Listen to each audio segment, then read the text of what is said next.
Sabatina Turística. Perguntas fáceis, respostas nem tanto. Olá a todos, a todas, bom dia, boa tarde, boa noite, todos muito bem-vindos para mais uma Sabatina Turística. Hoje, ouvindo a queridíssima professora, a doutora Rosane Maria Lanzer. A Rosane, ela é licenciada em Ciências Biológicas e mestra em Ecologia pela Universidade Federal do Rio Grande do Sul, PhD em Biogeografia pela Universidade de Saarlandes, na Alemanha, com nome complicado, né? E pós-doutora no Centro Helmholtz, é isso? É o Helmholtz. Em Munique. As minhas 4 anos de pastor Domes com aula de alemão não resultaram em muita coisa, então o alemão sempre trava um pouco. Mas a professora é do corpo permanente do programa de pós-graduação em turismo e hospitalidade, uma das grandes autoridades em turismo e ecologia, e uma das áreas que nosso programa tem sido referência, tá? O que é para nós extremamente orgulhoso. Estão aqui conosco hoje, então, para sabatinar a doutora Rosane, o doutorando Felipe Zaltron de Sá, o mestrando Aulan Wilson, o mestrando Paulo Joaquim Rocha Sila, né? Que vão, então, a partir desse momento, tentar desafiar a professora. Vamos ver se ela é aprovada na nossa sabatina.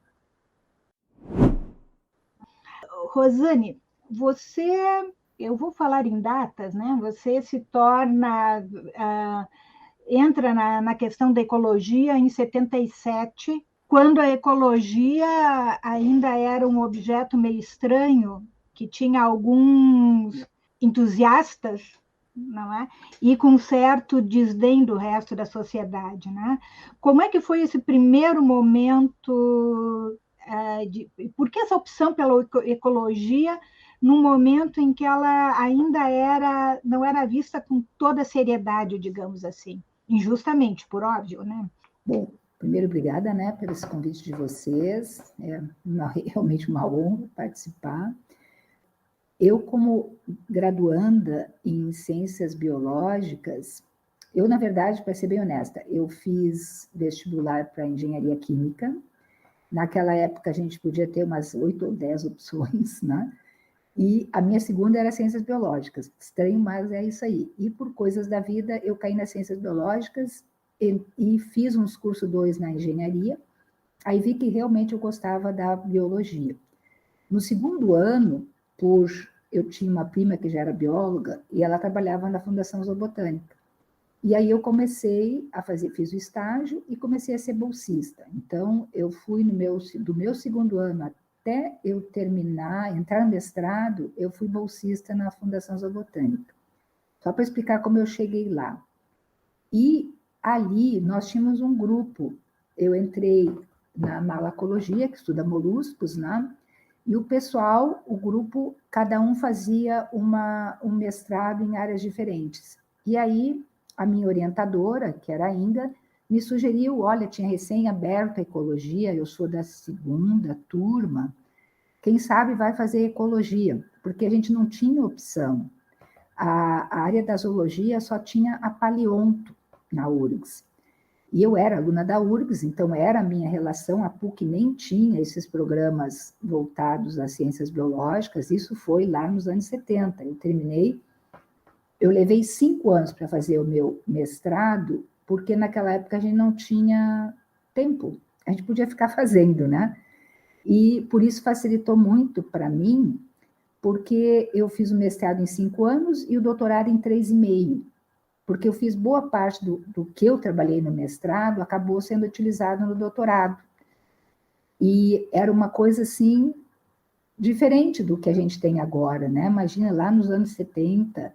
E tu me pergunta por quê, né? E ter entrado ali, foi justamente esse o caminho, foi a ideia. O curso estava sendo criado, ele tinha, logo em seguida, ele já teve aquela colaboração com a Alemanha. Quando eu entrei, já existia no curso a possibilidade de, quer dizer, não existia o intercâmbio ainda, mas existia a participação dos alemães no nosso curso, por causa do Tuiscun Dick, né, que ele era o coordenador do Centro de Ecologia na época. E o Dick já tinha agilizado isso com o professor Miller, que depois foi meu orientador de doutorado, e aí se começou a criar essas ideias, porque nós não tínhamos realmente um staff para dar aula de ecologia dentro da URGS. Nós tínhamos professores de zoologia, professores de botânica, de fisiologia, mas tinha pouquíssimos profissionais formados na ecologia. E aí ele importou, e aí começamos a criar, e eu fiquei lá 5 anos no curso, né, trabalhando como bolsista, como, sei lá, várias outras coisas, e a gente foi ficando, tá? E foi muito bom, porque eu conheci muitas pessoas e eu tinha uma ligação muito boa ali como estudante, né? A Suzana deve saber, porque quando a gente está na universidade, aí a gente articula, né? Com o professor Irajá, lá do Seclimar, eu tinha bom contato também, embora ele era da Paleonto, mas foi uma vivência muito legal nesse tempo de mestrado, me criou uma base muito boa para o meu caminho depois, tá?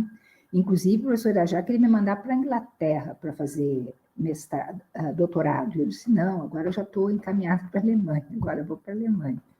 Mas foi uma questão das oportunidades. Prof, então já no mestrado tu vai ter essa ligação com as lagoas costeiras, que vai originar o projeto depois ou não? Como que funcionou o projeto do Lacos? Aí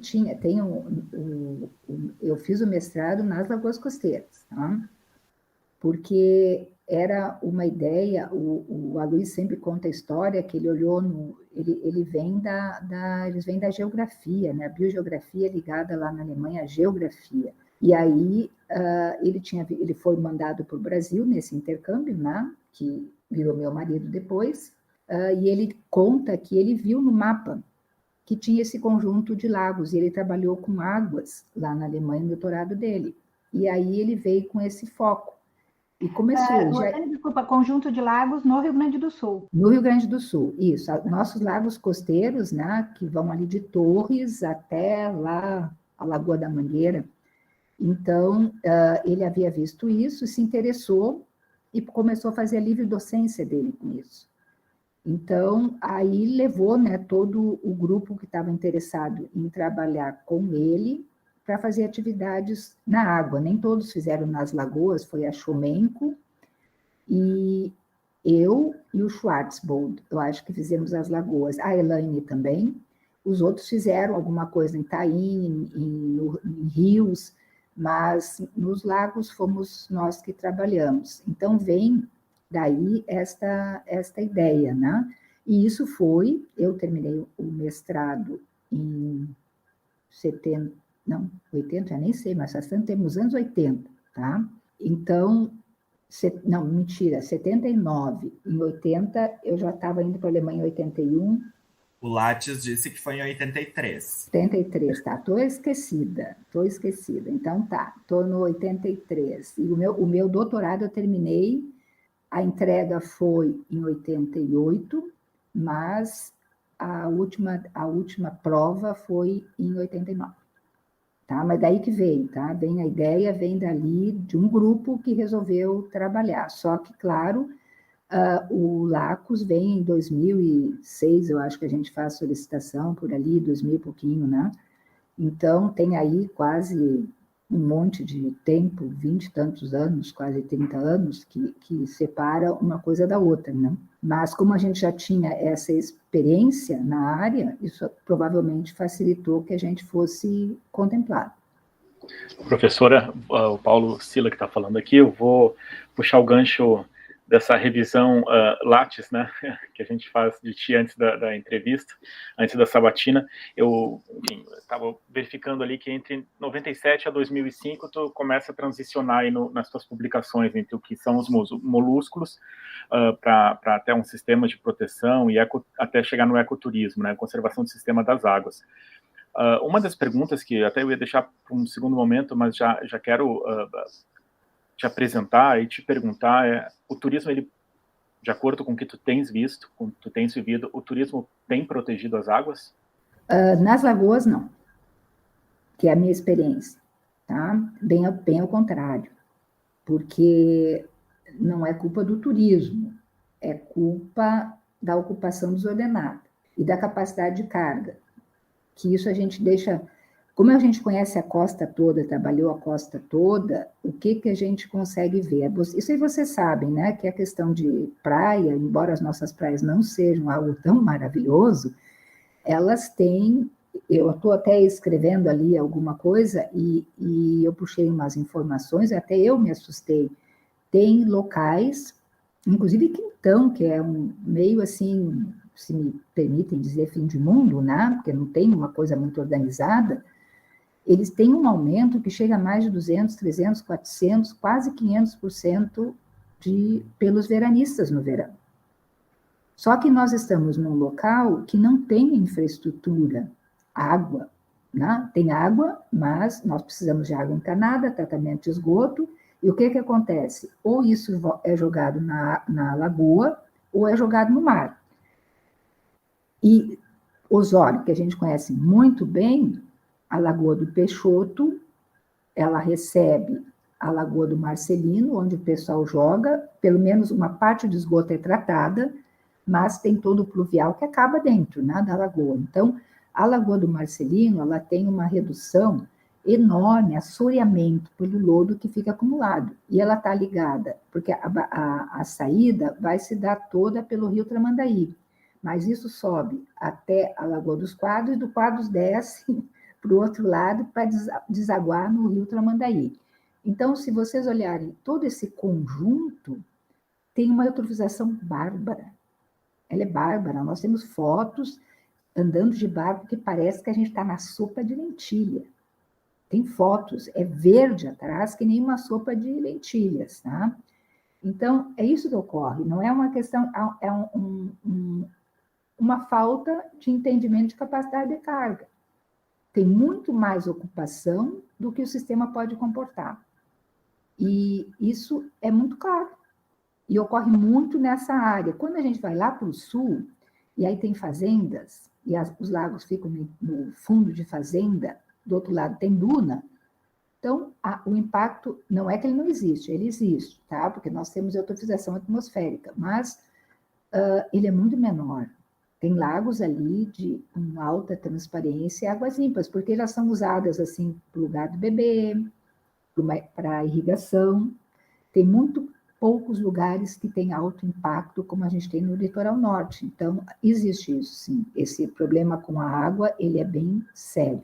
Mas eu acho que não é o turismo em si, quer dizer, o turismo é uma coisa indireta, né? É uma questão de falta de uma boa administração para mensurar isso, né? Porque criar condomínios. A segunda residência, né? A famosa segunda residência. É tudo segunda residência,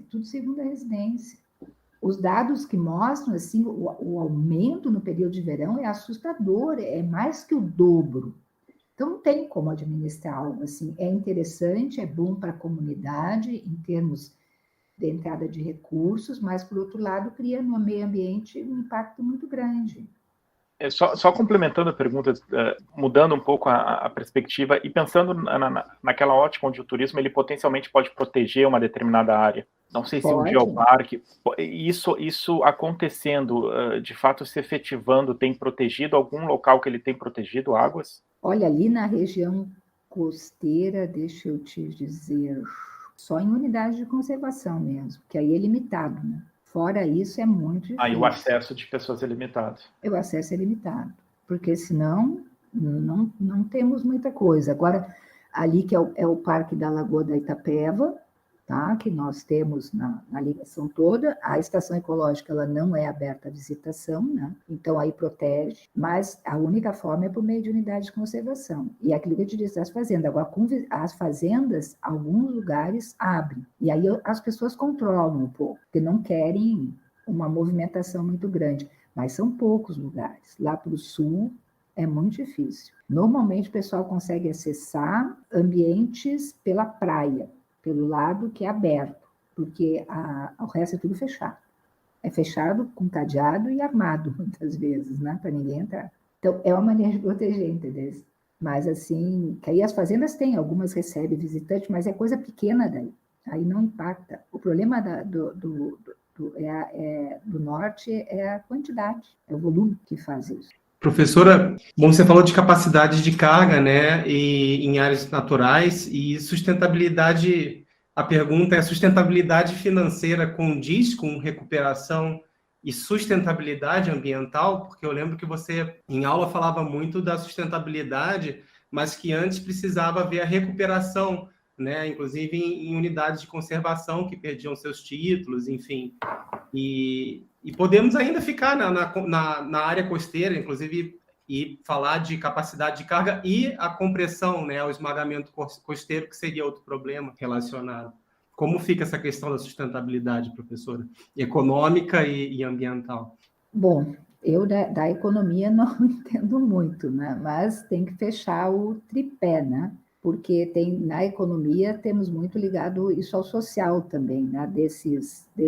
Falando na região costeira, assim, que é onde eu tenho uma visão melhor, né? Mas é como eu disse, não é uma questão, é que essa parte econômica, ela tem que voltar também não só para o social, mas voltar também para o ambiental, entendeu? Porque no social, eu acho que as pessoas que estão ali na região, elas se beneficiam, né?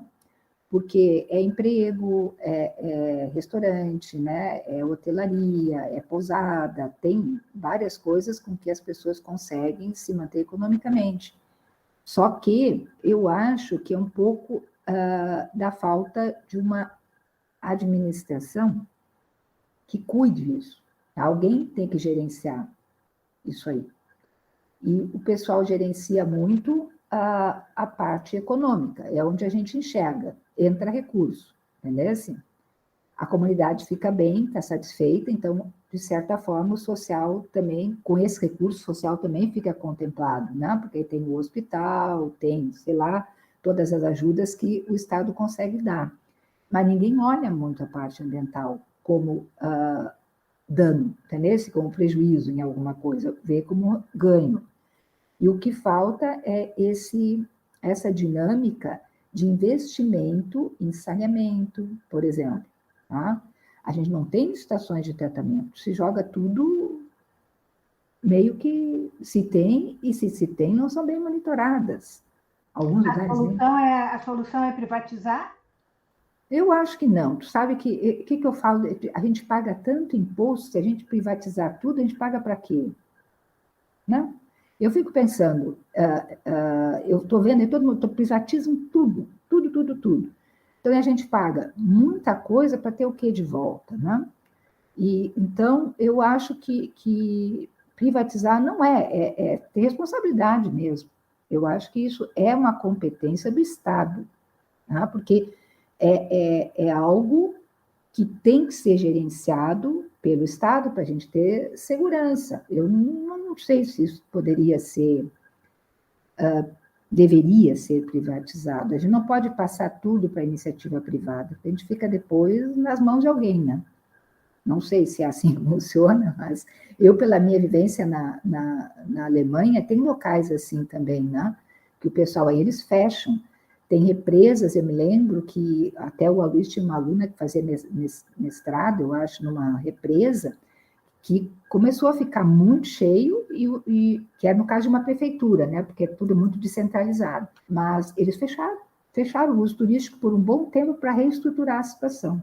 Então, claro que a gente não pode fechar um lago na beira da praia, né? Porque é tudo meio aberto ali, o pessoal vai meio que sem dono, chega nas margens, né? O pessoal se instala e aí a prefeitura tem que botar um salva-vida, porque tem pessoas tomando banho e aí tem que botar o salva-vidas, mas não é uma coisa que a prefeitura organizou, né? Então as coisas são feitas assim, meio aleatoriamente, então gera toda essa problemática. Talvez um incentivo a outras atividades também, o que eu vejo, né?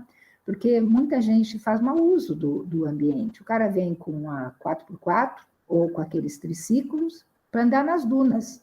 Podia andar em outro lugar, né? Não na beira da lagoa, sei lá. Então, se vai ali, também ou limitar, né? Nada de jet ski, aqui é só canoagem. Isso é uma questão pública, eu acho. Se eu uso a água para abastecimento, eu não quero um jet ski dentro d'água, largando combustível, sei o quê, né? Ou uma lancha, sei lá o quê. Faço windsurf, kitesurf, tem tanta coisa que se pode fazer, e aí é uma questão pública, eu acho, de uso. E de conscientização das pessoas, né? Porque a gente não pode deteriorar aquilo que depois a gente tem que beber. E aí falta um pouco disso. Eu acho que aí, para mim, é realmente um trabalho com a comunidade e até com os usuários. Professor, nesse caso, tinha pensado aqui uma fala, acredito que foi um dos últimos artigos, uma entrevista que tu deste, e tu menciona justamente que a pesquisa, que é acadêmica, assim, a ciência ela precisa estar atenta, de certa forma, acompanhar o seu momento, né? E que existe uma grande dificuldade que é fazer chegar o resultado da pesquisa até a comunidade e o poder público municipal ali no caso. É possível identificar qual é a esfera da comunidade mais fácil ou menos fácil de estabelecer esse diálogo entre o que está sendo produzido em termos de ciência, o que está sendo apontado, né, e os riscos que trazem, ou existem esferas que são mais difíceis de dialogar mesmo com a pesquisa acadêmica e com a produção científica? Eu complementaria, como é que o Lacus resolveu isso? Sim, nós trabalhamos sempre com escolas e com professores do ensino fundamental, que é o município, né? Porque como é ligado ao município, e eu ia até fazer esse comentário com a pergunta aqui do Paulo, que me chamou muito a atenção, a gente chegou até a ensaiar, e eu ainda quero fazer isso, que é os desenhos, né? Porque a gente sempre fazia um concurso de desenhos das crianças. Então, e nós temos isso nas 3 faixas, que são de 3 faixas de desenvolvimento diferentes da Costa, né? E as crianças do ensino fundamental, das escolas parceiras, e através dos cursos com as professoras. Porque o que falta? Como eu disse, falta conhecimento, mas as pessoas, onde é que vão arrumar esse conhecimento? Não está no livro comum. O livro comum vai falar, e muitas vezes aqui meus livros da universidade, assim, 90% dos meus livros, quase, quando eu estudo ecologia, falam de coisa de fora. Tem muito pouca obra que trata do nosso tipo de ambiente. Se tu pegar aqui a nossa região, acho que não tem nada, tá? Talvez alguma dissertação, alguma coisa, mas não tem nada assim que uma professora consiga utilizar. Então, a gente fazia aqueles cursos, tá? Mas o que me chamou a atenção é os desenhos das crianças, como elas enxergavam, era ligado aos lagos, tá? E eles retratam ali na região, no sul não, no sul eles veem os lagos, né, para pesca, para o barco, né, essas outras atividades. Agora, aqui no norte, as crianças desenham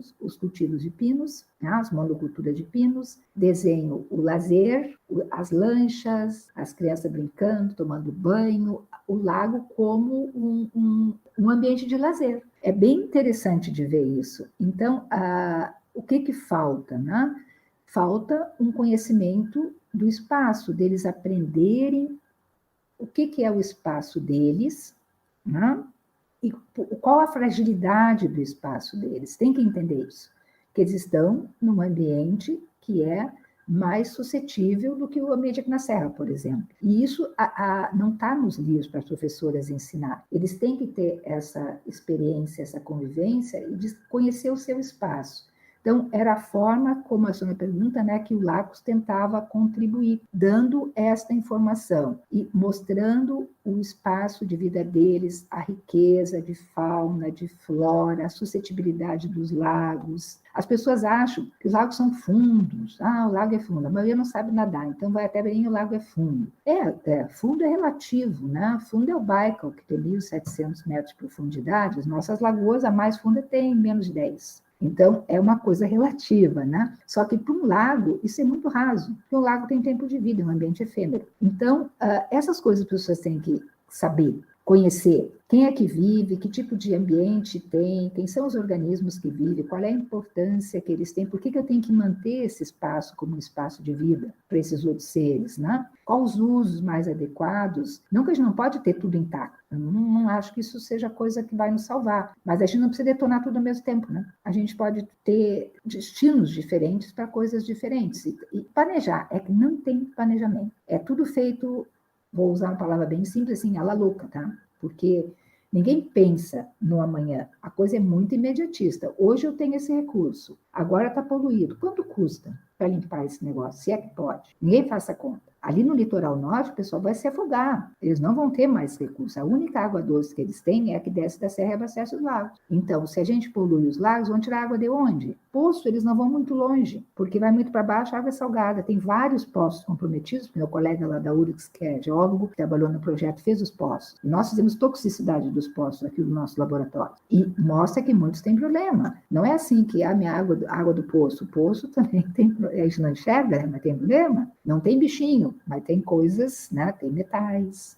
Nós temos até mercúrio em certas, não sabemos meio de onde vem, né? Mas tem até mercúrio nas águas de certas amostras. Então, é uma questão de qualidade, né? Aqui no litoral norte, o nosso maior impacto é realmente o turismo de sol e praia. Lá no sul, é a agricultura, né? Aí o pessoal, claro, o uso da água para irrigação, o insumo, é outro tipo de situação. Mas aqui no norte a gente vê muito acelerado, gente. Nós temos dos anos 80 que a gente trabalhou para agora um enriquecimento orgânico assim, bárbaro. Como a gente tem dados do antes, né?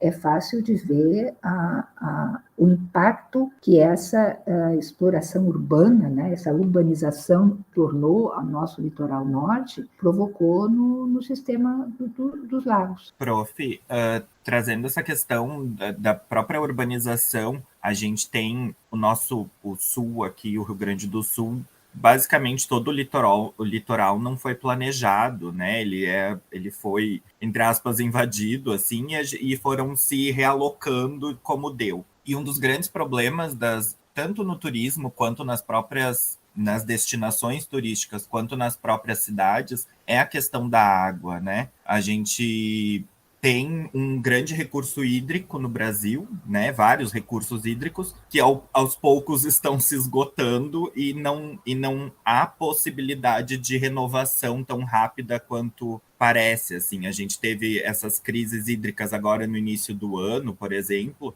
Como que a senhora vê essa relação com a destinação turística e a água? Como isso poderia ser tratado? Assim, como isso poderia ser bem mais discutido? Porque eu também não vejo a ciência discutindo isso, assim. Gramado, por exemplo, é uma cidade que todo fim do ano a gente tem problemas com água. O nosso litoral tem problemas com água, né? Com falta de água. E o seu contrário também, o esgoto para onde vai, né? Como a senhora colocou, o esgoto vai para a beira da praia ou vai para o lago. Como que a senhora tem visto essas relações? Tem muito pouco lugar que tem estação de tratamento. Claro que ali dos balneários do litoral norte tem, né? Alguma coisa se tem. O problema desse esgotamento, ainda não tem muito, tem várias outras coisas, né? Primeiro, retirada de vegetação, né? É algo que impacta muito, tá? No que fica de água, porque a vegetação, de uma certa forma, ela promove, né? Ela protege os mananciais. Lá ali na região costeira, a gente vê muitas vezes excessivo uso pela irrigação, e isso também leva um assoreamento maior, porque a hora que a gente... Vamos pegar o lago, né? O lago tem vegetação ao redor, normalmente, e a hora que o pessoal... Nós temos imagens disso, o pessoal é controlado. A FEPAM tem controle, porque eles têm os registros, né, do que a pessoa pode tirar, mas obviamente que não está lá para verificar todo dia, né, para saber quem tirou mais, quem tirou menos. Mas eles têm outorga, né, todas essas coisas são feitas com outorga. E se viu muito bem isso. Aí o que acontece? Aí quando tira a vegetação, tu expõe a terra e essa areia, né, porque é areia na região costeira, ela vai dentro d'água. Então ela vai assoreando mais rapidamente aquele ambiente. E essas crises hídricas acabam, o que eu vou te dizer? E Gramado e Canela é outra questão, é a mesma questão da capacidade de carga, ninguém faz conta, só faz hotel. O que a gente vê é a necessidade de proteger mananciais e nascentes. Tá? E começa aqui onde nós estamos, né?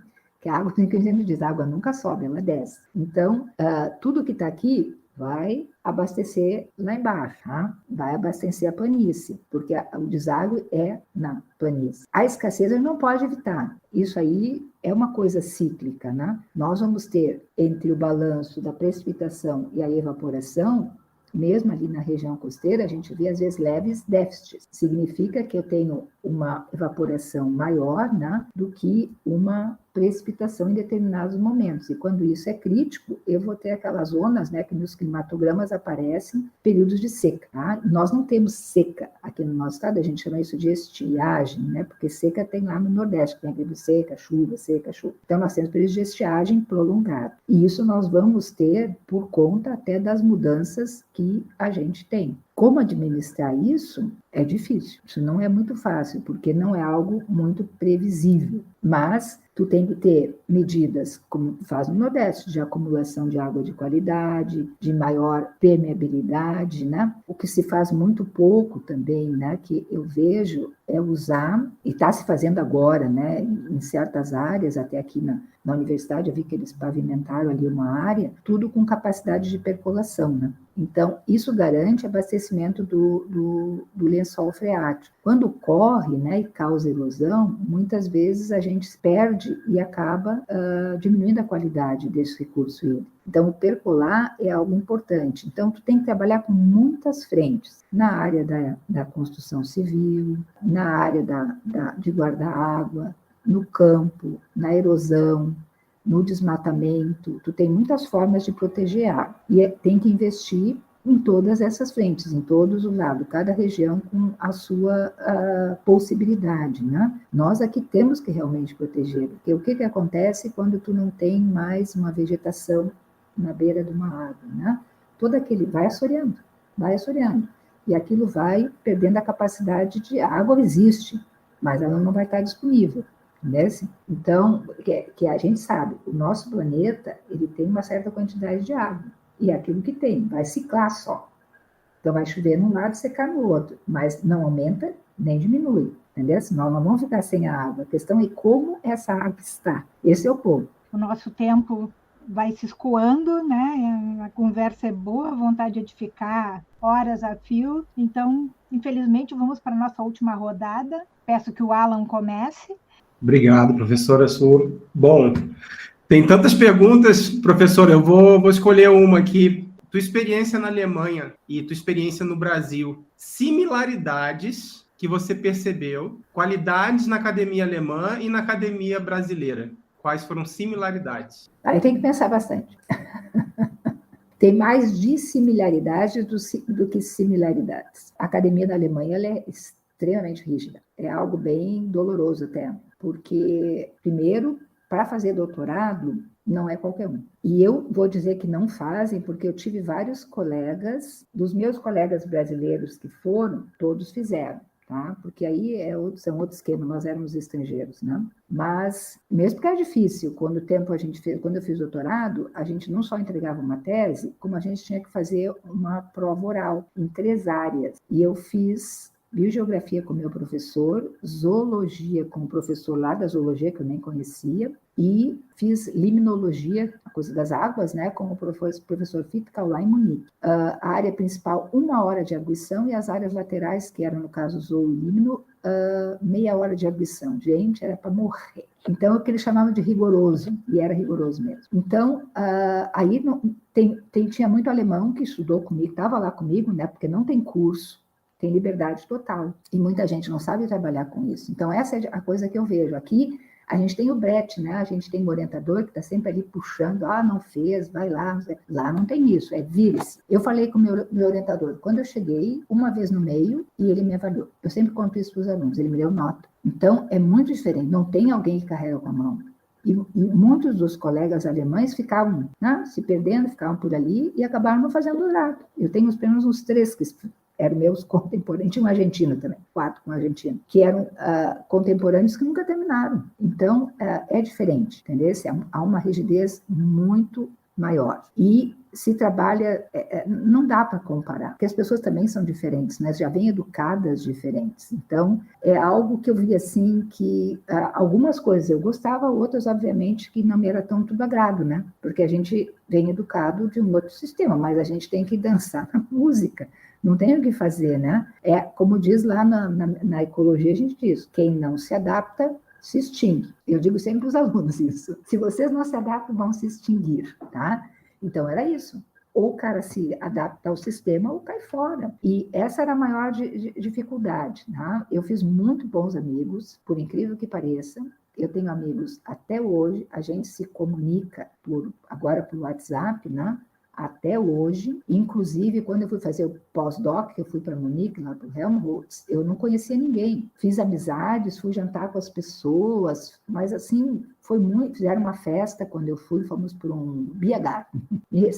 Combinamos no Biergarten, me convidaram, me deram presente. Olha, foi um espetáculo. O alemão, não dá para se enganar com ele. Então, eu vou dizer que a minha experiência foi muito boa, porque isso que eu gosto de viajar, toda vez que viajo, visito, inclusive meus colegas alemães, né, assim, gente mais da minha faixa etária, vou sempre tomar café, a gente vai toda vez que vai tomar café na casa deles, tem que percorrer lá um monte de amigos para visitar. Só que na universidade o troço é rígido. E uma coisa chave, né? Quando a minha vantagem sempre foi que eu só sempre caí no meio, como meu marido era alemão, eu caí no meio de alemão. E aí eu falava alemão. E quando eu cheguei no Helmholtz, né, que eles tinham muito estrangeiro, cheio de chinês no instituto, eu conseguia tudo o que eu precisava. Porque lá o faz tudo do instituto, eu conversava com ele, pedia para ele em alemão, ele resolvia todos os meus problemas. A faxineira do prédio, onde eu morava, que era do instituto também, resolvia meus problemas e reclamava dos chineses o tempo todo. Então, quando vai para algum lugar, e acho que o Alan conhece isso muito bem, a gente circula bem quando a gente fala o mesmo idioma. Não adianta falar inglês, porque inglês todo mundo falava, né? Mas quando tu fala a língua da casa, é diferente. Então, essa experiência foi realmente, eu falando a minha experiência bem acadêmica, assim, sabe? Foi muito boa mesmo. E daí que vem uma insistência, professora, que eu acho que quando o estrangeiro vem, ele tem que se esforçar e aprender o português também, né? Que é a gente tem que defender isso, né? A convivência é outra. As portas se abrem de forma diferente quando a gente fala a mesma língua. Essa foi algo que eu aprendi que vi que eu tinha muita vantagem com isso. Mesmo que os costumes sejam muito diferentes. A gente tem que, certas coisas, né, tem que não gosta muito, mas vamos lá, né? Posso contar muita história estranha que vocês não vão saber nem que existe, né? Professor, desculpe, eu vou aproveitar esse gancho e perguntar, já que estamos no país das oportunidades, onde plantando-se tudo dá e onde vamos lucrar e tudo pode, para estabelecer o diálogo da produção científica crítica com o setor produtivo, que é o que atua muitas vezes, né, e que não necessariamente está muito aberto à escuta e está atuante, existe como chegar a essa convergência com alguém do setor produtivo, seja hoteleiro, seja da aviação, seja dos transportes, os que forem, algumas agências reguladoras. E aí eu ainda complemento a pergunta, porque teve em algum momento eu li um artigo teu falando sobre uma produção tua, falando sobre o protagonismo feminino nos ambientes, no turismo de espaço rural, quer dizer, muitas propriedades, né? Me parece que ali era... Foi no Litoral Norte até que a gente fez, foi com a Juliana. E ainda o Eurico. Eu penso o seguinte, a partir dessa questão que me sensibilizou, eu edulcoro a minha pergunta assim, é possível talvez se a mulher, sendo mulher, talvez sensibilizá-la e conversar e convergir mais entre a pesquisa acadêmica e a área produtiva quando ela é gerenciada por mulheres? Sim, não sei, eu não sei, sabia te dizer, né? Assim, tão categoricamente, mas o papel da mulher nessas áreas, nesse estudo que aí a gente fez, ele era bem diversificado, tinha de tudo um pouco, mas em propriedades rurais, que foi onde a gente viu, né, que aí o pessoal ganha vida com o cultivo, com o gado, acontece como uma forma alternativa das mulheres ficarem com essa parte da visitação. Mas agora, falando nisso, eu me lembrei, a gente trabalhou muito com um rapaz lá em Tavares, que tinha um hotel, e ele cresceu bastante, acho que conhece, né, o Batista. E quando a gente conheceu ele era muito pequeno. Ele tinha já um hotel, né, mas depois a gente, uns anos, foi lá e viu como aquilo cresceu, mas ele fez esses investimentos, assim, também, né?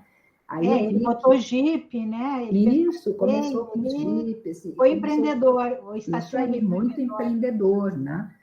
E isso não tem, eu acho que não é uma questão de sexo, é uma questão de querer fazer as coisas acontecerem. E nesses locais ali, tem muitas mulheres que fazem. Ali no litoral foi casualmente curioso, né? Da gente achar nessas propriedades, são propriedades pequenas, e que a mulher tinha sempre o domínio da parte do turismo, mas não eram todas, sabe? Mas chamou atenção particularmente em uma que a senhora botou uma casa, ela fazia comida e o marido cuidava da propriedade. E ela foi fazer cursos no Sebrae, fez um monte de curso, ela tinha um monte de especialização ali. E no Litoral Norte, nós tínhamos uma coisa mais em cima do morro, né? Algo bem curioso, que, não sei, tinha muita coisa esotérica, assim, né? Alternativa. Eu não sei se o lugar, que é aquela vista para o mar, está no alto, aqui no Rio Grande do Sul, que tudo é plano, né? Inspirava muito as pessoas e tinha muita coisa tratada por mulheres, né, com essa direção.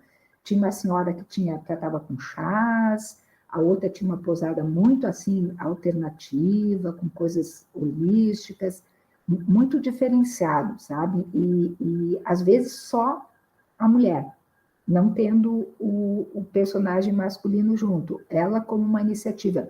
Essa que tinha essa casa, que era bem no alto, muito bonito assim no local, ela era funcionária de banco. Aí ela saiu e resolveu fazer outra coisa. E ela era sozinha, ela não tinha um esposo. Então, ela tocava tudo e tinha algo assim para relaxar, para descansar, para sair daquela rotina. Muita coisa nessa direção. Eu acho que, não sei, tanto faz, né? Se for homem ou se for mulher, eu acho que não faz.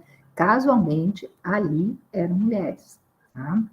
Que faziam essa atividade. Mas tinha também um casal que os dois faziam, nós falamos com ele, ela não estava no dia, mas os dois trabalhavam com algo alternativo, assim, com construções, tem um nome para isso que me fugiu, mas e recebiam pessoas. Então, é comum, né? Bem comum da gente encontrar, mas não é assim uma regra, não deu para ver, casualmente ali se reuniu, mas não é uma regra que a gente fosse ver por aí, tem questão de oportunidades, eu acho. E muito ali foi no Litoral Norte, porque já tem nessa vocação aí, o pessoal procura outras coisas. E aí, como normalmente é uma área que tem muito mais infraestrutura, né? Às vezes eles têm uma pequena propriedade, o marido trabalha na cidade, e aí a mulher faz alguma coisa alternativa na propriedade. Eles têm muito relevo, e tem cachoeira, e fazem balneário, aí ela vende junto às geleias. Mas eu não sei se é uma coisa assim de tendência, não. Eu acho que é uma casualidade, eu vejo como uma casualidade. Prof, eu quero saber uma pergunta mais pessoal. Vou jogar o que a Prof. Rosane do futuro fará. O que eu farei? Nem eu sei. Eu vou ter que me reinventar. Além de feliz aposentada, que a gente imagina você uma feliz aposentada. Eu não sei se você é feliz aposentada, Su, mas vamos ver. Como eu já passei por um período assim, porque quando eu fui morar na Alemanha por opção, que minhas filhas eram pequenas, eu veio dono de casa. Eu sou fascinada por jardim. Eu sempre trabalhei com bicho na minha área, né? Mas sempre gostei muito de plantas e jardim. Então, uma das primeiras coisas, eu tenho uma casa em Canela, fiz uma casa em Canela, porque aqui eu moro em apartamento, e minha vontade é ficar um pouco pelo menos assim, não, naquele primeiro momento, ficar um pouco em paz, cuidar do meu jardim, botar uma vida inteira de correria em ordem, né? Porque acho que todo mundo conhece isso, né? Eu vejo a prateleira da Sul lá com aqueles montes de livros, né? Eu agora tenho que desocupar esse negócio todo, levar para casa, então tem onde guardar, nós temos acho que 1000 livros, se não mais, botar a vida em ordem e fazer turismo. Vai ser para onde eu vou me mover depois, tá? Então, aproveitar um pouco. E se aparece alguma oportunidade de fazer alguma coisa, eu penso também em trabalhar alguma coisa em projetos solidários, né? Entrar em alguma coisa que a gente tenha um compromisso, que faça alguma coisa bacana. Mas não tenho planos, assim, porque eu acho que, né? Tem aquela música, deixa a vida me levar ou leva eu, né? Então, eu vou nessa. Não vou planejar nada, porque a vida às vezes planeja para a gente, né? Vocês sabem disso. A gente planeja uma coisa, mas a vida planeja para a gente. Então, eu vou dizer assim, vou fazer isso, e isso, de repente não dá, não. Então, vamos lá, vou deixar me levar, vou para onde me dá vontade. Então, muito obrigada a Rosane. Te desejamos o melhor do mundo, no melhor dos mundos. Obrigada. Que venha aí um período muito gratificante. Vamos sentir muito, muito, muito, muito a tua falta, a tua tranquilidade, o teu jeito tranquilo de falar e de se posicionar, né? Isso é uma qualidade rara e sempre muito bem-vinda. Agradeço aos meninos que estão aqui conosco hoje. A lembrança de sempre, se você gostou, dê o seu like, inscreva-se no canal, que precisamos reverberar essas sabatinas. Então, a todos, até nosso próximo encontro. Fiquem bem.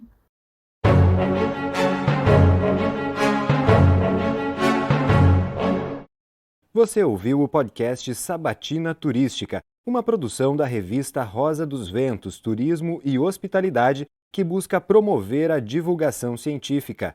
Este projeto tem a coordenação de Suzana Gastal e colaboração de Matheus Vitor Tadioto, Felipe Zaltron de Sá, Carlos Rames e Alan Minzon.